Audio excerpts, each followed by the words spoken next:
लहरों से डरकर कभी नौका पार नहीं होती, कोशिश करने वालों की कभी हार नहीं होती। जी हाँ दोस्तों, मैं हूं आपका दोस्त प्रभाकर। आज हम आपके साथ डिस्कस करने वाले हैं 17 जनवरी 2022 से संबंधित मोस्ट इंपॉर्टेंट करेंट अफेयर्स। दोस्तों, ये जो करेंट अफेयर्स है ये आपके हर एक एग्जाम के लिए बहुत ही इंपॉर्टेंट है, तो आप इसको बहुत ही ध्यान से सुनिएगा। ये लेक्चर आपके एग्जाम के पॉइंट ऑफ व्यू से ही बनाया गया है। अगर आपने अभी तक स्टडीकर को फॉलो नहीं किया है तो फॉलो कर लें और बेल आइकन जरूर दबा लें, जिससे आपको समय पर सबसे पहले नोटिफिकेशन मिल सकेगी। लास्ट में आपसे कुछ क्वेश्चन पूछे जाएंगे तो उनके आंसर आपको कमेंट बॉक्स में जरूर देना है। दोस्तों, जब आप कमेंट बॉक्स में आंसर देते हैं तो आपका जो कॉन्फिडेंस है वो बढ़ता है और आपका मेमोरी पावर भी बढ़ता है। चलिए दोस्तों, इंपॉर्टेंट सूचना और डिस्कस करते हैं कि अगर आपको चाहिए इसका पीडीएफ तो आपको करना होगा टेलीग्राम चैनल को ज्वाइन, जिसका लिंक आपको डिस्क्रिप्शन बॉक्स में मिल जाएगा। पहला प्रश्न देखते हैं, बहुत इंपॉर्टेंट प्रश्न है, ध्यान से सुनिएगा। किस देश के 3 नौसेना जहाज भारत की 2 दिवसीय सद्भावना यात्रा पर भारत पहुंचे हैं? तो दोस्तों, इसका आंसर है रूस। यानी रूस के 3 नौसेना जहाज भारत की यात्रा पर आए हैं और यह जो यात्रा है यह एक सद्भावना यात्रा है। दोस्तों, ये जहाज कोच्चि पहुंचे हैं। कहाँ पहुंचे हैं? कोच्चि पहुंचे हैं। दोस्तों, इस यात्रा में जो रूस की नौसेना है और जो भारत की नौसेना है वो आपस में बातचीत करेंगे और यह जो बातचीत होगी वह उनकी व्यावसायिक बातचीत होगी। इसमें जो 3 जहाज आए हैं उनके नाम क्या हैं तो ध्यान से सुन लीजिएगा उनके नाम। एक का नाम है वारयाग, दूसरे का नाम है दोस्तों ट्राइबज और तीसरे का नाम है बोरिस वोटोमा। बात आई है रूस की, तो रूस की बात करें तो रूस की जो कैपिटल है वो है मॉस्को और रूस क्षेत्रफल की दृष्टि से सबसे बड़ा देश है इस पूरे वर्ल्ड में। दोस्तों, यहाँ के जो राष्ट्रपति हैं वो कौन है? Vladimir Putin. अगला प्रश्न है, एमपीए जीटीएम क्या है जिसका हाल ही में डीआरडीओ के द्वारा परीक्षण किया गया है? तो यह एक टैंक रोधी मिसाइल है जिसका परीक्षण किसने किया है? डीआरडीओ ने। और दोस्तों, ये सफलतापूर्वक परीक्षण किया गया है। ठीक है दोस्तों, अब हम बात करते हैं एमपीए जीटीएम क्या है। तो इसका फुल फॉर्म होता है man portable anti tank guided missile. दोस्तों, यह एक ऐसी मिसाइल है जिसको कोई व्यक्ति एक स्थान से दूसरे स्थान तक आसानी से ले जा सकता है। ठीक है दोस्तों, तो इसका हाल ही में डीआरडीओ के द्वारा परीक्षण किया गया है और यह एक कम वजन वाली मिसाइल है। दोस्तों, बात आई है डीआरडीओ की, तो डीआरडीओ के बारे में कुछ इंपॉर्टेंट पॉइंट डिस्कस करते हैं, ध्यान से सुनिएगा। डीआरडीओ का फुल फॉर्म होता है defence research and development programme और यह भारत के रक्षा मंत्रालय के अंतर्गत काम करने वाली संस्था है। यानी डीआरडीओ को कंट्रोल कौन करता है? रक्षा मंत्रालय, जिसके मंत्री कौन है दोस्तों वर्तमान में? राजनाथ सिंह।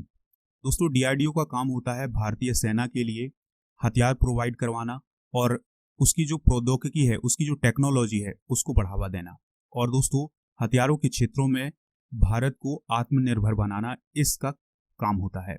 वर्तमान में डीआरडीओ के चेयरमैन कौन है? तो उनका नाम है डॉक्टर जी सतीश रेड्डी। अगला प्रश्न है, ढाका अंतर्राष्ट्रीय फिल्म महोत्सव का कौन सा संस्करण हाल ही में आयोजित किया जा रहा है? तो इसका जवाब होगा 20वां। दोस्तों, हाल ही में 20वां अंतर्राष्ट्रीय फिल्म महोत्सव का आयोजन बांग्लादेश की राजधानी ढाका में शुरू हुआ है। ये शुरू हुआ है कब से?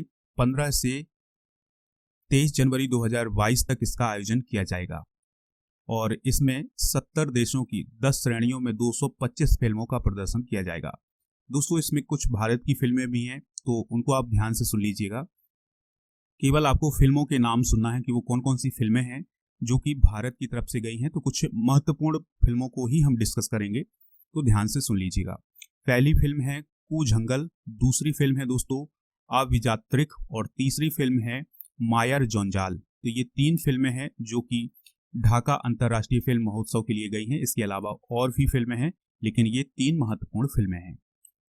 दोस्तों, आप स्टडीकर को खबरी ऐप पर फॉलो कर लें, वहां पर आपको मोस्ट इंपॉर्टेंट ऑडियो लेक्चर मिल जाएंगे। इसके अलावा खबरी की तरफ स्टडीकर की तरफ से आपको एक बहुत ही अच्छी खुशखबरी है, तोहफा है आपके लिए कि आप मेरा मॉडर्न इंडियन हिस्ट्री का ऑडियो कोर्स फ्री में ज्वाइन कर सकते हैं। दोस्तों, उसके लिए आपको एक कार्य करना है कि एक कोड यूज करना है और कोड का नाम है StudyKar01। दोस्तों, जैसे ही आप ये कोड यूज करेंगे आप मेरा मॉडर्न इंडियन हिस्ट्री का ऑडियो कोर्स फ्री में ज्वाइन कर लेंगे। आप हमसे व्हाट्सएप के माध्यम से भी संपर्क कर सकते हैं। हमारा व्हाट्सएप नंबर है 8602 319713। दोस्तों स्टडी कर को फॉलो कर लें और बेल आइकॉन जरूर दबा लें, जिससे आपको समय समय पर नोटिफिकेशन मिलती रहेगी। अगला प्रश्न है, तमिलनाडु के तिरुवल्लुवर दिवस किस दिन मनाया गया? यानी तमिलनाडु में तिरुवल्लुवर दिवस किस दिन मनाया गया? तो दोस्तों इसका जवाब है 15 जनवरी को। दोस्तों 15 जनवरी 2022 को तमिलनाडु में कौन सा दिवस मनाया गया? तिरुवल्लुवर दिवस। दोस्तों ये तिरुवल्लुवर कौन है? तो यह एक तमिल कवि हैं और बहुत ही प्रसिद्ध दार्शनिक हैं। दोस्तों इनका तमिलनाडु में बहुत ही बड़ा योगदान है, तो दोस्तों वहां पर इनके नाम पर तिरुवल्लुवर दिवस मनाया जाता है। दोस्तों उनकी एक कृति है जिसका नाम है थिरुकुरल। क्या नाम है? थिरुकुरल। दोस्तों इस थिरुकुरल में जो दोहे होते हैं उन्हें कुरल कहा जाता है। क्या कहा जाता है? कुरल कहा जाता है। दोस्तों इसको 133 खंडों में विभाजित किया गया है, तो ये पॉइंट आप ध्यान से सुन लीजिएगा। और एक और पॉइंट है कि जो तिरुवल्लुवर हैं, जो कि एक कवि और दार्शनिक हैं, उनका संबंध किस राज्य से है? तमिलनाडु से। दोस्तों अब हम स्टडी कर नॉलेज में आज जीके जीएस के क्वेश्चन डिस्कस करेंगे, तो आपको बहुत ही ध्यान से सुनना है इन प्रश्नों को। तो पहला प्रश्न है, बैरोमीटर के पाठ्यांक में तेजी से गिरावट किस बात का सूचक है? यानी जो बैरोमीटर होता है उसमें अगर तेजी से गिरावट हो रही है तो इसका मतलब क्या होता है? तो ये तूफान का सूचक होता है। भारतीय मरुस्थल का क्या नाम है? तो दोस्तों भारतीय मरुस्थल का नाम है थार। काजीरंगा राष्ट्रीय अभयारण्य किस राज्य में है? तो ये असम में है। पृथ्वी अपनी धुरी पर किस दिशा में घूमती है? तो ये पश्चिम से पूर्व दिशा में घूमती है। उज्जैन किस नदी के किनारे बसा है? तो दोस्तों ये क्षिप्रा नदी के किनारे बसा हुआ है। कौन सी धातु बिजली की सबसे अधिक सुचालक होती है? तो चांदी बिजली की सबसे अधिक सुचालक होती है। गोबर गैस में मुख्य रूप से क्या पाया जाता है? तो दोस्तों मीथेन पाई जाती है गोबर गैस में। अगला प्रश्न है, बहुत ही ध्यान से सुनना है आपको। इंडियन सुपर लीग की ओडिशा फुटबॉल क्लब ने किसे अपना मुख्य कोच नियुक्त किया है? तो दोस्तों इसका आंसर है किनो गार्सिया ने।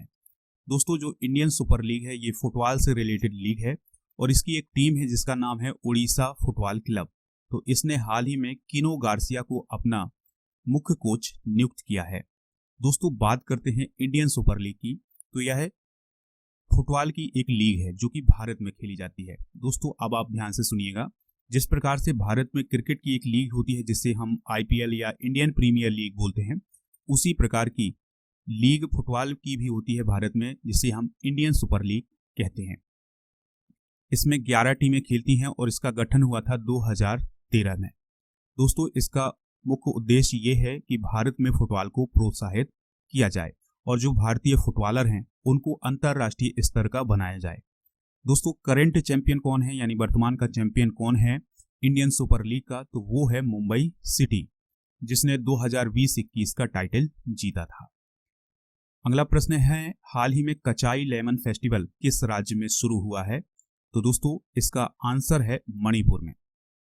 दोस्तों हाल ही में कचाई लेमन फेस्टिवल कहाँ शुरू हुआ है? मणिपुर में शुरू हुआ है। तो ये आप नोट डाउन कर लीजिएगा कि कचाई लेमन फेस्टिवल कहाँ शुरू हुआ है? मणिपुर में। दोस्तों कचाई क्या है? तो यह एक प्रकार का नींबू है जिसे जीआई टैग भी मिला हुआ है। ठीक है दोस्तों, तो कचाई नींबू या कचाई लेमन कहाँ पर पाया जाता है? मणिपुर में पाया जाता है, जिसे जीआई टैग मिला है। दोस्तों जो कचाई नींबू है इसकी कुछ विशेषताएं हैं कि इसमें रस बहुत अधिक मात्रा में निकलता है और इसका जो रस होता है उसमें एस्कॉर्बिक एसिड की बहुत ही हाई मात्रा पाई जाती है। अगला प्रश्न है, केंद्र सरकार ने गणतंत्र दिवस समारोह की शुरुआत करने की तिथि बदलकर क्या कर दी है? तो इसका जवाब है 23 जनवरी। दोस्तों गणतंत्र दिवस तो 26 जनवरी को मनाया जाता है, लेकिन इसका समारोह पहले से यानी 24 जनवरी को शुरू हो जाता था। लेकिन अब केंद्र सरकार ने यह फैसला किया है कि जो रिपब्लिक डे इवेंट है वो 24 जनवरी की बजाय अब 23 जनवरी से ही शुरू होगा। यह फैसला नेताजी सुभाष चंद्र बोस के जन्म दिवस को गणतंत्र दिवस समारोह में शामिल करने के उद्देश्य से किया गया है, क्योंकि दोस्तों 23 जनवरी को भारत में पराक्रम दिवस मनाया जाता है जो कि नेताजी सुभाष चंद्र बोस का जन्म दिवस होता है। तो दोस्तों 23 जनवरी से अब कार्यक्रम शुरू होगा 26 जनवरी का यानी गणतंत्र दिवस का। तो पहले ये 24 जनवरी से शुरू होता था, लेकिन अब ये 23 जनवरी से शुरू होगा। दोस्तों सुभाष चंद्र बोस का जन्म 23 जनवरी 1897 को हुआ था। तो इसी को याद करने के लिए ही अब 26 जनवरी यानी गणतंत्र दिवस का जो समारोह 24 जनवरी से शुरू होता था अब वो 23 जनवरी से शुरू होगा। इससे पहले केंद्र सरकार ने नेताजी सुभाष चंद्र बोस के जन्म दिवस को पराक्रम दिवस के रूप में मनाने का काम किया है। अगला प्रश्न है 15 जनवरी 2022 को कौन सावां भारतीय सेना दिवस मनाया गया, यानी कौन सा भारतीय सेना दिवस मनाया गया। तो इसका जवाब है दोस्तों 74वां। दोस्तों भारतीय सेना ने कौन सा अपना दिवस मनाया है, तो 74वां सेना दिवस मनाया है। 15 जनवरी के दिन साल 1949 में फील्ड मार्शल KM करियप्पा ने जनरल फ्रांसिस बुचर से भारतीय सेना की कमान ली थी।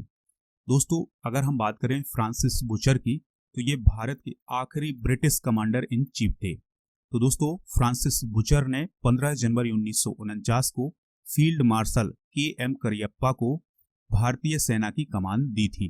दोस्तों करियप्पा के भारतीय थल सेना के शीर्ष कमांडर का पदभार ग्रहण करने के उपलक्ष्य में हर साल आर्मी डे मनाया जाता है, यानी भारतीय सेना दिवस मनाया जाता है। ठीक है दोस्तों, यानी इसी दिन को याद करने के लिए हम भारतीय सेना दिवस मनाते हैं।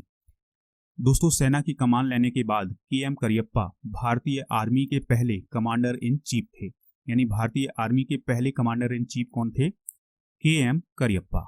दोस्तों अब यहाँ पर सवाल उठता है कि तीनों सेनाओं के कमांडर इन चीफ तो राष्ट्रपति होते हैं, तो जनरल करियप्पा इस पद पर कैसे पहुंचे। तो यहाँ पर ध्यान देने वाली बात यह है कि 1955 तक इंडियन आर्मी के कमांडर इन चीफ का पद चीफ ऑफ आर्मी स्टाफ यानी सेना प्रमुख के पास ही होता था। दोस्तों जनरल करियप्पा भारत के पहले फील्ड मार्शल भी थे और यह पद 5 स्टार रैंक का होता है और भारत के 2 ही फील्ड मार्शल हुए हैं, जिसमें दूसरे कौन थे, सैम मानेकशॉ। कौन थे दोस्तों, सैम मानेकशॉ। पहले कौन थे, जनरल करियप्पा और दूसरे कौन थे, सैम मानेकशॉ।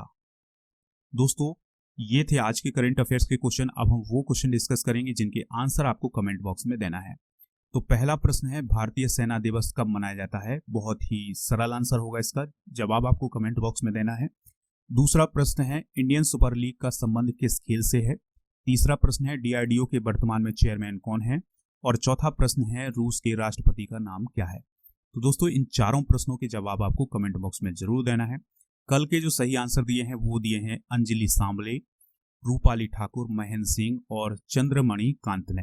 तो दोस्तों आप भी आंसर दीजिएगा, हमें इंतजार रहेगा आपके आंसर का। आप राजा गुप्ता को अनअकैडमी पर फॉलो कर लीजिएगा, जहां पर आपको उनकी स्पेशल क्लासेस मिल जाएंगी, लाइव क्लासेस मिल जाएंगी। और अगर आप कोई भी कोर्स परचेज करना चाहते हैं तो इसके लिए आपको एक कोड यूज करना है, राजा नंबर 1। दोस्तों आप हमारे सभी सोशल मीडिया प्लेटफॉर्म जैसे Facebook, Twitter, Instagram, YouTube, WhatsApp, Telegram, इन सभी पर आप हमें फॉलो करिएगा। इन सभी का लिंक आपको डिस्क्रिप्शन बॉक्स में मिल जाएगा। अगर आपको ये लेक्चर पसंद आया है तो लाइक शेयर कर दीजिएगा सभी दोस्तों को। दोस्तों मिलते हैं नेक्स्ट लेक्चर में। जय हिंद, वंदे